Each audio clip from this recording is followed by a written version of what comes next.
Film की शुरुआत में एक छोटा बच्चा दिखाते हैं जिसका नाम जैक होता है। जैक को राजा महाराजाओं की कहानियां सुनने का बहुत शौक होता है जो पहले उसे उसकी माँ सुनाया करती थी। जैक अपने पिता से कहता है कि आप मेरे लिए ये राजा एरिक की कहानी पूरी कर दोगे।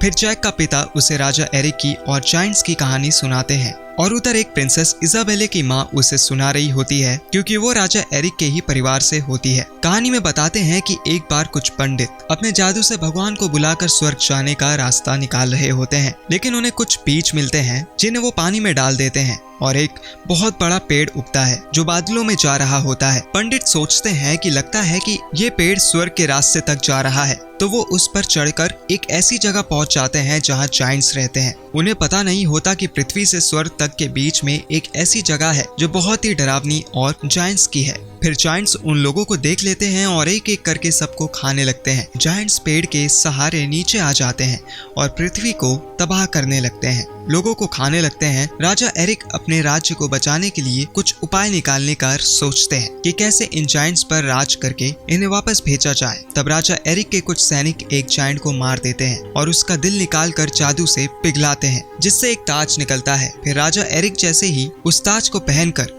जायंट्स के आगे जाते हैं तो सब अपने घुटने टेक देते हैं और राजा एरिक उन सबको अपनी जगह वापस जाने का आदेश देते हैं। वो सब वापस चले जाते हैं और राजा एरिक उस पेड़ को हमेशा के लिए कटवा देते हैं और शांति से अपने राज्य में रहने लगते हैं। कुछ समय बाद राजा एरिक मर जाते हैं और उन्हीं के साथ वो ताज और बीज भी दफना दिए जाते हैं। कहानी खत्म होने के बाद जैक अपने पिता से पूछता है कि अगर जायंट्स वापस आ गए तो तब जैक के पिता कहते हैं ये सिर्फ कहानी है और वो असल जिंदगी में नहीं आएंगे। उधर प्रिंसेस इजाबेले की माँ भी उससे कहती है कि ये बस एक कहानी है, लेकिन राजा एरिक असली थे और हम उन्हीं खानदान से हैं। फिर इजाबेले कहती है कि हाँ, मैंने वो जगह देखी है जहाँ राजा एरिक को रखा गया था।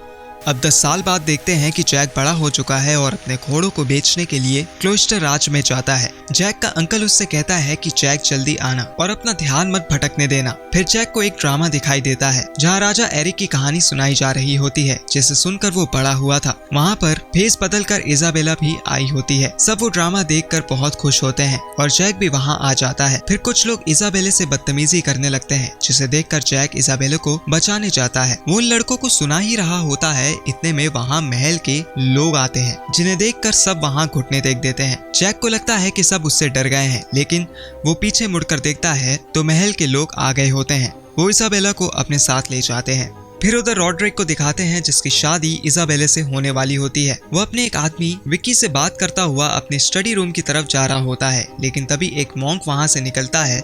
रॉड्रिक जाकर देखता है कि उसका स्टडी रूम पूरी तरह से फैला हुआ होता है और वो देखता है कि मॉन्क वो सारे बीज ले गया है, लेकिन वो ताज वही होता है जो उसने एक गमले में छुपाया होता है। फिर वो विक्की को उस मॉन्क का पीछा करने के लिए कहता है और बोलता है कि सारे दरवाजे बंद करवा दो। उधर मॉन्क जैक को देख लेता है और उससे कहता है कि मैं तुम्हारा घोड़ा खरीदूंगा, लेकिन अभी मेरे पास पैसे नहीं है, तुम ये बीज ले लो। तो जैक कहता है कि ये मामूली से बीज से क्या होगा। तब मॉन्क कहता है कि ये बीज जादुई है, कुछ भी करना लेकिन इन बीज पर पानी मत पड़ने देना। मॉन्क घोड़ा लेकर भाग ही रहा होता है, लेकिन इतने में विक्की उसे देख लेता है और पकड़ने के लिए चाहता है। उधर इजाबेले अपने पिता जो क्लोस्टर के राजा ब्रैमवेल होते हैं उनके पास जाकर कहती है कि मैं पूरा राज्य घूमना चाहती हूँ और आप मेरी शादी एक ऐसे इंसान से करा रहे हैं जिससे मैं प्यार तक नहीं करती। दूसरी तरफ जब जैक उन बीजों को लेकर अपने अंकल के पास जाता है तो वो जैक को बहुत सुनाता है कि तुमने पैसे के बदले ये बीज लिए, तुम पागल हो गए हो, मॉन्क ने तुम्हें पागल बना दिया है। फिर गुस्से में जैक का अंकल वो बीज फेंक कर चला जाता है और एक बीज लड़की के फट्टे से नीचे गिर जाता है। उधर किंग ब्रैमवेल अपनी बेटी इजाबेले की बात नहीं मानती। दूसरी तरफ रॉड्रिक उस मॉन्क से पूछता है कि मैं आखिरी बार पूछ रहा हूँ, बता दो वो बीज कहाँ है, लेकिन मॉन्क नहीं बताता। फिर रॉड्रिक उसे मार देता है। इजाबेले महल से भाग जाती है और रास्ते में बारिश होने की वजह से जैक के घर में चली जाती है। वहाँ जैक उसे देखते ही पहचान लेता है। फिर वो इजाबेले से पूछता है कि आप इतनी रात को अकेले कहाँ जा रही हैं? तो इजाबेला झूठ बोलती है कि मैं एक नया एडवेंचर ढूंढने निकली हूँ। बातें करते हुए वो बताती है कि मैं प्रिंसेस हूँ। तब जैक बोलता है हाँ मैं जानता हूँ, और ये बोलकर अपने घुटने टेक देता है। फिर इजाबेला उसे खड़े होने के लिए कहती है और बाजार में उसकी इज्जत बचाने के लिए शुक्रिया कहती है। इतनी देर में बीच में पानी चला जाता है और एक बहुत बड़ा पेड़ उग जाता है। इजाबेला उसमें फंस जाती है और वो जैक को बचाने के लिए कहती है। जैक बहुत कोशिश करता है लेकिन पेड़ के बढ़ते जाने की वजह से जैक नीचे गिर जाता है और इजाबेला ऊपर चली जाती है। सुबह जब जैक की आंखें खुलती है तो वहाँ किंग ब्रैमवेल अपनी सेना के साथ होता है और वो उससे पूछता है कि तुम्हारे पास मेरी बेटी का ब्रेसलेट कहाँ से आया। जैक कहता है कि महाराज ये मैंने चुराया नहीं है, कल रात को प्रिंसेस मेरे घर आई थी और फिर अचानक ये सब हो गया। एलमॉन्ट जो कि सेना का सेनापति होता है वो कहता है कि तुम तो जैक हो ना, बाजार में जो मिले थे। फिर किंग ब्रैमवेल सेनापति एलमॉन्ट को कहता है कि तुम अपने सबसे अच्छे सैनिक को लेकर जाओ और मेरी बेटी को नीचे लेकर आओ। फिर रॉड्रिक कहता है कि मैं भी अपने होने वाली बीवी को बचाने जाऊंगा, हमें इस लड़के जैक को भी अपने साथ लेकर जाना चाहिए क्योंकि ये जानता है कि कल रात क्या हुआ था। इसके बाद सब ऊपर चढ़ना शुरू करते हैं। जैक एलमॉन्ट से पूछता है कि तुम्हें क्या लगता है ऊपर जायंट्स होंगे, तो एलमॉन्ट कहता है कि मैं ये सब नहीं सोचता, बस हर मुश्किल के लिए तैयार रहता हूँ। फिर उन्हें चढ़ते चढ़ते रात होने लगती है। इतने में कुछ लोग पेड़ से लटक जाते हैं तो रॉड्रिक उन्हें बचाने की जगह विकी से कहता है कि इन्हें काट कर नीचे गिरा दो। फिर विकी रस्सी काट देता है और वो तीनों नीचे गिर जाते हैं। एलमॉन्ट पूछता है कि रॉड्रिक नीचे क्या हुआ है, तो वो एलमॉन्ट से झूठ बोलकर कहता है कि 3 लोग नीचे फिसलकर गिर गए हैं। सुबह वो लोग सोकर उठते हैं तो उन्हें एक जगह दिखाई देती है और वो सब उसमें से घुस जाते हैं। वो 3 लोग में बंटकर इजाबेला को ढूंढने लगते हैं। एक तरफ जैक, एलमॉन्ट और क्रियो जाते हैं तो उन्हें भेड़ दिखते हैं।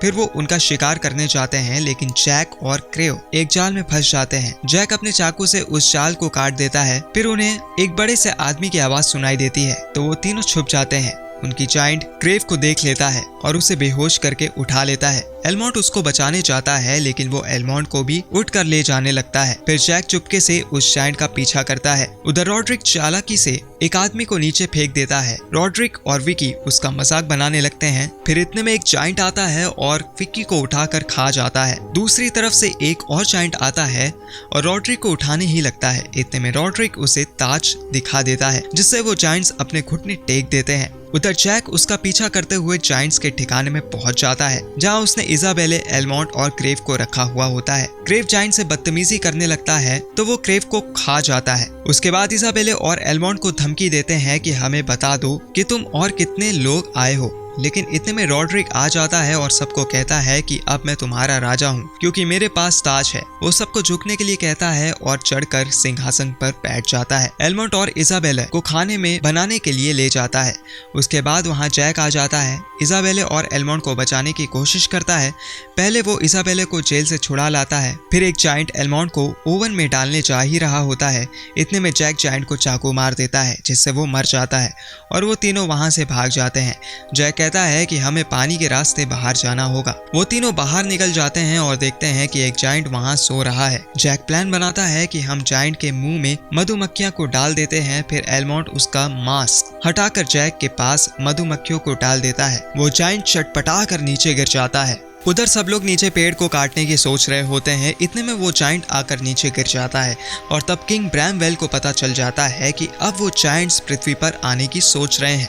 ऊपर एलमॉन्ट जैक और इजाबेले से कहता है कि तुम दोनों नीचे जाओ, मुझे रॉड्रिक को रोकना होगा, नहीं वो धरती का नाश कर देगा। फिर वो लोग पेड़ काटने लग जाते हैं। ऊपर रॉड्रिक नीचे आने की तैयारी कर रहा होता है लेकिन एलमॉन्ट उस पर हमला करके अपने साथ पानी में गिरा लेता है और एलमॉन्ट रॉड्रिक का खून कर देता है। उसके बाद जैक और इजाबेले को महसूस होता है कि पेड़ कट रहा है। वो दोनों पेड़ के साथ नीचे गिरने लगते हैं। पेड़ को नीचे गिरता हुआ देखकर एलमॉन्ट भी उस पर कूद जाता है और वो भी पेड़ के साथ नीचे आने लगता है। ऊपर एक जायंट रॉड्रिक के सिर से वो ताज निकाल लेता है और अपनी उंगलियों में पहनकर खुद राजा बन जाता है। वो तीनों नीचे आते हैं और इजाबेले अपने पिता के पास जाती है। उसे सब बताती है कि रॉड्रिक ने आपको धोखा दिया है। तब ब्रैमवेल इजाबेले से माफी मांगती है कि मैंने उसे तुम्हारी शादी के लिए चुना है। इसके बाद जैक जाने लगता है तो इजाबेले पूछती है कि जैक कहाँ है। उसी ने मेरी जान बचाई है, वो मुझे नीचे लेकर आया। फिर किंग ब्रैमवेल जैक को शुक्रिया कहते हैं और कुछ पैसे देते हैं। उसके बाद किंग ब्रैमवेल इजाबेले को चलने के लिए कहते हैं और फिर वो सब बैठकर महल की ओर चले जाते हैं। ऊपर जायंट्स का राजा पेड़ को नीचे वापस जाता हुआ देखकर बहुत गुस्सा होता है लेकिन उसे वो बीच की थैली मिल जाती है जो रॉड्रिक से गिर गई थी। वो जायंट उन बीजों को पानी में गिरा देता है और वो बीज उगने लग जाते हैं। फिर वो उन पेड़ की टहनियों को नीचे की तरफ मोड़ने लगता है और सब उन पेड़ों के साथ नीचे चले जाते हैं। उधर जैक को अपना घोड़ा मिल जाता है और वो देख लेता है कि जायंट्स नीचे आ रहे हैं। वो भाग कर जाता है और सबको बताता है कि तेज चलो, जायंट्स आ रहे हैं। इतने में फिर वो सब भागने लगते हैं, लेकिन जायंट्स तब तक पृथ्वी पर आ जाते हैं और सबको मारने लगते हैं। वो सब भागकर महल में घुसने लगते हैं। उसके बाद जायंट्स का राजा पानी में गिर जाता है और वो दूसरे रास्ते से आने की कोशिश करता है। उधर सारे जायंट्स दरवाजा तोड़ने में लग जाते हैं। फिर किंग ब्रैमवेल इजाबेला को कहता है कि तुम अंदर जाओ और एक लाइट को जलाकर सबको आगाह कर दो कि हम खतरे में हैं। जैक और इजाबेला खुफिया रास्ते से जाते हैं। जितने में वो कमरे में पहुंचते हैं, इतने में जायंट्स भी आ जाता है और इजाबेला और जैक को मारने लगता है। जायंट्स इजाबेला को पकड़ लेता है और खाने लगता है। इतने में जैक कुल्हाड़ी लेकर जायंट्स पर कूद जाता है, लेकिन जायंट्स जैक को भी पकड़ लेता है। फिर जैसे ही वो जैक को खाने के लिए मुंह खोलता है, वैसे ही जैक उसके मुंह में वो एक बीज डाल देता है, जिससे एक जायंट में भी पेड़ उगने लगता है और वो इजाबेला और जैक को छोड़ देता है। उधर सब लोग बहुत कोशिश कर रहे होते हैं गेट बंद रखने की, लेकिन फिर भी वो सारे जायंट्स गेट तोड़ देते हैं और अंदर आ जाते हैं। इतने में जैक वो ताज पहन लेता है और सब जायंट्स झुकने लगते हैं। एलमॉन्ड पीछे मुड़कर देखता है तो जैक उन सब को ऑर्डर देता है कि तुम सब वापस चले जाओ और सब जायंट्स उसकी बात मानकर लौट जाते हैं। आखिर में इजाबेला और जैक की शादी हो जाती है। इसके बाद ये कहानी जैक अपने बच्चों को सुनाता है। इसी के साथ फिल्म खत्म हो जाती है।